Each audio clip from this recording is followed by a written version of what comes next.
Let it go, let it out, let it all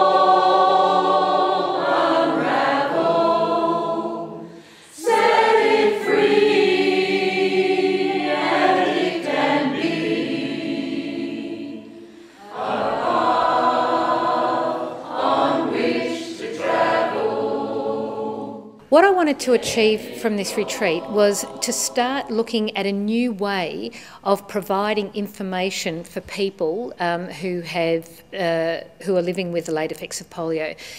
I think that it's really important to make sure that people are getting a fully comprehensive set of information so that they can carry on with self-management. I don't believe that they're getting that through any other means. I don't believe that they're getting that through the medical profession, and I think that it's important for people to be self-educated about their self-management, and I believe that this is the right format for that to happen. You do feel very much as if you're not alone, and that's one of the things, having this condition, often no one's got it. You don't meet up with people that have got post-polio and they don't understand the condition. And it's been really good meeting up with people who are sort of like you. When you talk to the polio survivors here, they're all profusely talking about the things they've learned in just 1 or 2 days of concentrated time together. Whereas when they're at home, they don't get the same amount of information available to them. I'm just finding clients want to find out what's available now, what are some of the new techniques in technology, and possibly look at exploring those even after the retreat ends in other sessions. We had many activities throughout the 3 days. We were basing it on the healthy body, the healthy mind and the healthy spirit. So activities for each day was around those three themes. The healthy body was easy because we could get medical specialists who were knowledgeable about the late effects of polio. I used to be able to walk barefooted okay, but now I'm finding it harder and harder to walk barefoot. Any falls? Yes.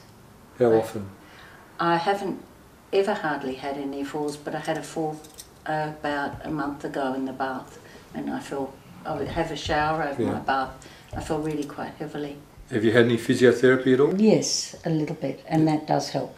The healthy mind, we managed to sort of like look at things like how to stay positive, what to do if there's depression, and also keeping the mind active. So we had some fun activities that it might have been things that people hadn't tried before. We had origami, we had bonsai, we had creative, writing, we had things like being an artist and all that type of thing. So there were so many things that people could try that were new because people could bring their partners, their spouses, to actually have those people who are also affected by the late effects of polio involved in this weekend has been, I believe, very invaluable to people's relationships. For a lot of our time together, I haven't really been conscious of Liz having polio, but particularly over the past few years, I've become more aware of it, and I've realised that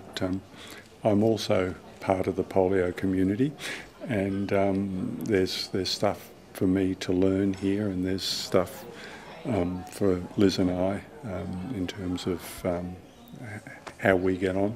That for me to get out of meeting other polio people, meeting other spouses, and being here with Liz. What it's about for me is being able to let Ron into the experience, and it's going to be better for our relationship if we are honest about what it's like for Ron to be living with me with my difficulties with polio, and for me, the issue is, am I a burden? And I know that's a pretty universal one for people with polio. And it's also about trying to keep our marriage alive, that it's not just about the issue around carer spouse came up. That's a pretty vexed one. Some of the older people who are here, they've really come to grips with it, and particularly if being a carer is very clear, but we haven't identified with that. But there are some aspects of it that we do have to deal with. I understand.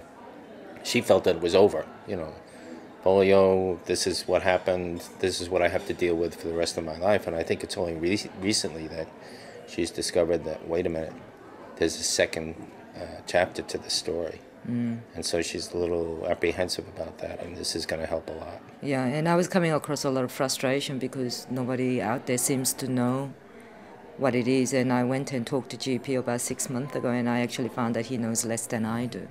Our goal was to see how this type of retreat worked in Australia.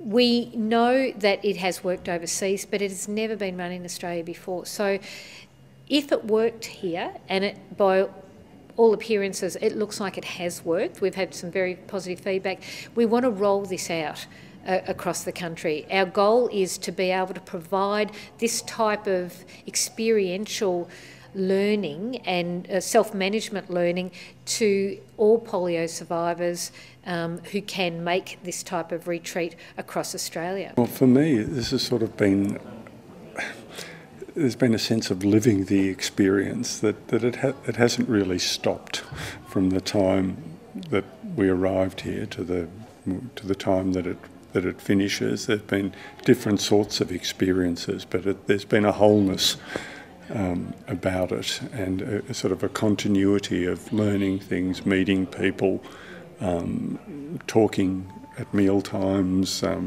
talking in the evening. So it hasn't been the sort of stop-start of a conference where you're either on or off. Yeah, I think that it needs time to connect with people, even though there's this, in one sense we connect immediately. You're having intimate conversations when you've only met them. But to then go further and talk really about how we're dealing with those issues, that's something that sort of intimacy grows with having breakfast together or having been in a session together, chatting about that session, and then starting to talk about how we feel about that session. So I think that the retreat experience of sharing meals, sleeping in the same place, it creates a bonding, and with that bonding we're able to get a bit deeper with each other. And they're the sort of things that I think are very difficult for us with polio to talk about.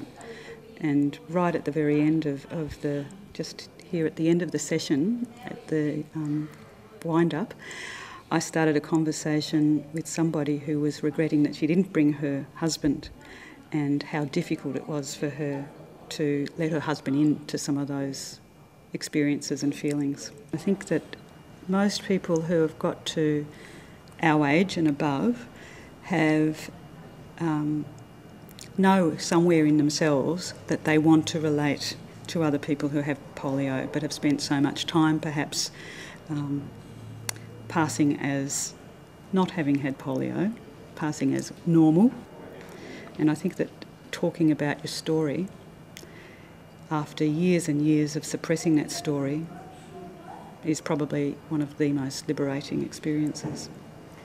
My vision is that there should be wellness retreats held throughout Australia, in each state, on a very regular basis, at a minimum over the next 3 or 4 years in all of the major cities and regional centres throughout Australia. The goal of this retreat was to prove that we can do it, to prove that it works, to prove to funders that it can work, to prove to polio survivors that it can work. And I think that we achieved that in spades.